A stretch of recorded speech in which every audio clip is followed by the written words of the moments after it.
بسم اللہ الرحمن الرحیم۔ ہمیشہ الحمدللہ کہیں اور یاد رکھیں آپ کی زندگی لاکھوں سے بہتر ہے۔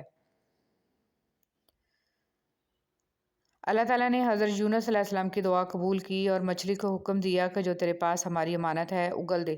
40 دن کے بعد مچھلی نے دریا کے کنارے پر آپ کو زندہ سلامت اگل دیا۔ وہ ایسی جگہ تھی نہ تو کوئی درخت تھا اور نہ سبزہ، بالکل چٹیل میدان تھا۔ آپ نومولود بچے کی طرح ہو گئے تھے جسے بہت کمزور ہو چکا تھا اور بال بھی ختم ہو گئے تھے۔ بہت سارے لوگ آپ کی زندگی میں آئیں گے اور چلے جائیں گے، لیکن صرف سچے دوست ہی آپ کی زندگی میں اپنے پیروں کے نشان چھوڑ جائیں گے۔ رسول صلی اللہ علیہ وسلم نے فرمایا، جنت میں ایسے بالا خانے ہیں کہ جن کا بیرونی حصہ اندر سے اور اندرونی حصہ باہر سے نظر آئے گا۔ یہ سن کر ایک عبرانی نے کھڑے ہو کر عرض کیا، اللہ کے رسول صلی اللہ علیہ وسلم، یہ کس کے لیے ہیں؟ آپ صلی اللہ علیہ وسلم نے فرمایا، جو اچھی بات کرے، کھانا کھلائے، خوب روزے رکھے اور اللہ کی رضا کے لیے رات میں نماز پڑھے جبکہ لوگ سوئے ہوئے ہوں۔ لالچ پر رشتوں کی بنیادیں نہیں رکھنی چاہیے۔ وہ شخص کبھی بھی خالص ہو کر آپ سے محبت نہیں کر سکتا جس نے رشتوں میں باقاعدہ ڈیل کی ہوتی ہے۔ نبی کریم صلی اللہ علیہ وسلم کے بھائی، نبی کریم صلی اللہ علیہ وسلم نے فرمایا، میں چاہتا ہوں کہ اپنے بھائیوں کو ملوں۔ صحابہ کرام رضی اللہ عنہم نے کہا، ہم آپ کے بھائی ہی ہیں۔ آپ صلی اللہ علیہ وسلم نے فرمایا، تم تو میرے ساتھی ہو، میرے بھائی تو وہ ہیں جو بن دیکھے مجھ پر ایمان لائیں گے۔ اللہ سے مانگنا کبھی مت چھوڑنا۔ اللہ نے تو ابلیس کو بھی دیا جو اس نے مانگا، اور تم اپنے آپ کو کتنا ہی گناہ گار سمجھتے ہو، اللہ کو پکارنا مت چھوڑنا۔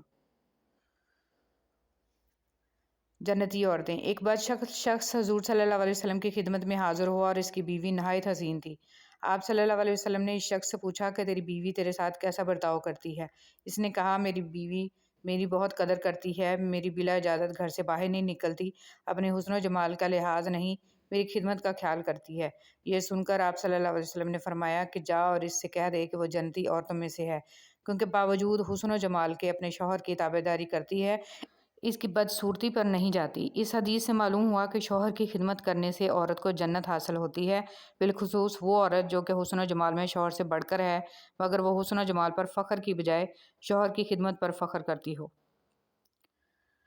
قبولیت کا یقین رکھو۔ نبی کریم صلی اللہ علیہ وسلم نے ارشاد فرمایا، تم اللہ تعالیٰ سے ایسی حالت میں دعا کیا کرو کہ تم قبولیت کا یقین رکھا کرو، اور یہ جان رکھو کہ اللہ تعالیٰ غفلت سے بھرے دل سے دعا قبول نہیں کرتا۔ دنیا کی تاریخ میں کوئی کسی کے لیے اتنا نہیں رویا جتنا ہمارے نبی حضرت محمد صلی اللہ علیہ وسلم اپنی امت کی بخشش کے لیے روئے۔ ایمان مکمل کرنے والے 3 اعمال۔ حضرت انس رضی اللہ تعالیٰ عنہ سے روایت ہے کہ نبی کریم صلی اللہ علیہ وسلم نے ارشاد فرمایا، 3 خوبیاں جس شخص میں پائی جائیں، اس کا ثواب اور بدلہ اللہ تعالیٰ کے ہاں واجب ہو گیا اور اس کا ایمان بھی مکمل ہو گیا۔ اچھے اخلاق جن کے ساتھ لوگوں میں زندگی گزارے، ایسا تقویٰ جو اس کو گناہوں سے بچا سکے، ایسی بردباری، تحمل مزاجی اور صبر جو اس کو نادان آدمی کے ساتھ نادانی سے پیش آنے سے روک سکے۔ حضرت رابعہ بصری سے کسی نے پوچھا کہ کیا گناہ گار کی توبہ قبول ہوتی ہے؟ فرمایا، انسان اس وقت تک توبہ کر ہی نہیں سکتا جب تک اللہ توفیق نہ دے، اور جب توفیق مل جائے پھر قبولیت میں کوئی شک نہیں رہتا۔ تھوڑی سی تھکاوٹ پر نماز نہ چھوڑے انسان، ان سے کچھ سیکھ جنہوں نے جسم میں خنجر ہوتے ہوئے بھی آخری سجدہ نہ چھوڑا۔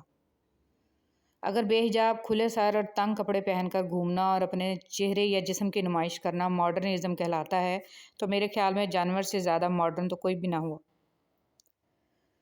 کیا آپ جانتے ہیں جہنم کی 70,000 لگامیں ہوں گی اور ہر ایک لگام کو 70,000 فرشتے کھینچ رہے ہوں گے، یعنی کل فرشتے جو قیامت کے دن جہنم کو کھینچ کر لائیں گے 4 ارب 90 کروڑ ہوئے۔